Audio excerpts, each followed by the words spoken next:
think what I might end up starting to do next, I'm gonna get these fenders kind of back setting on here and kind of use it as a table. And I'm gonna get my steering column out and remove the shifter linkage rod.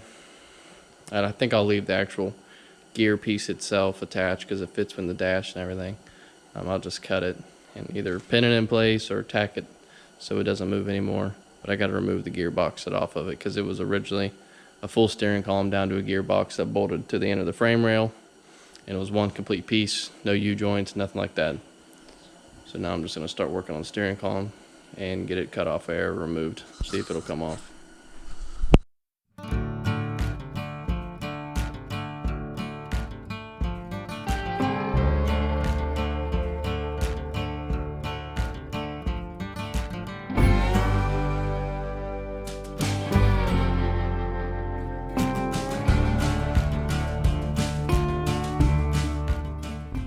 I did some off-camera stuff, but basically what I did was I cut the end of that shaft off for the steering column, and I slid the original one back in.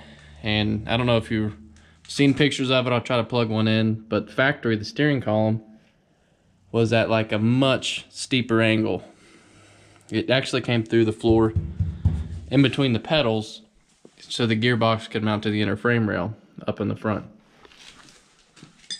So basically, by me raising it up about 4.5 inches, 5, that changed the pitch of the steering wheel. So instead of it being like this, it now lays down flat, which is a lot better to drive on. And actually gives you more windshield room to see, but also you gotta be careful because when you start doing that, when you got these big steering wheels, that it gets it closer to your legs.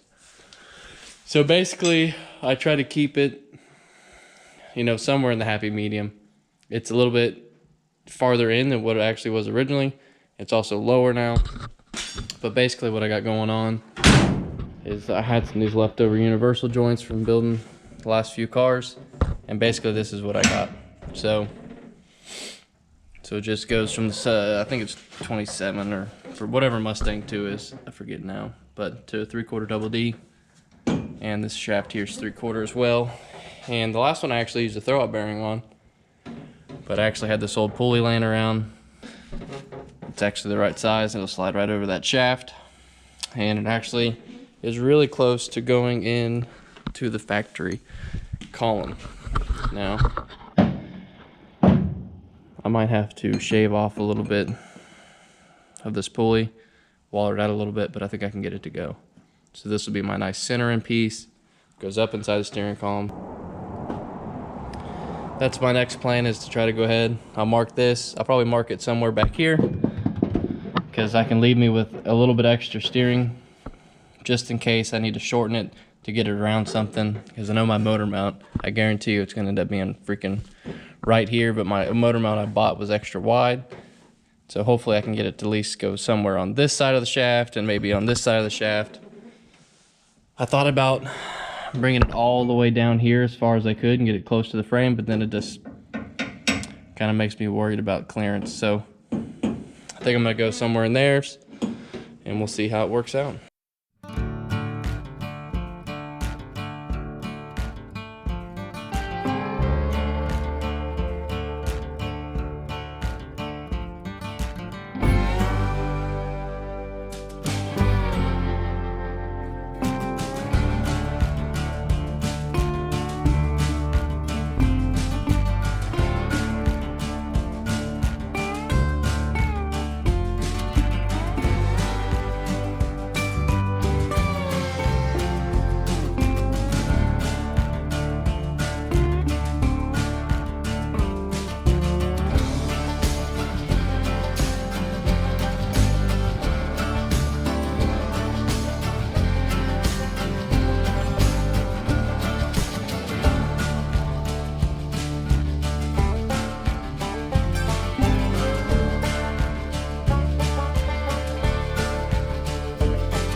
Well, took a couple hours and a little bit of redoing, but I eventually got it. Have you seen?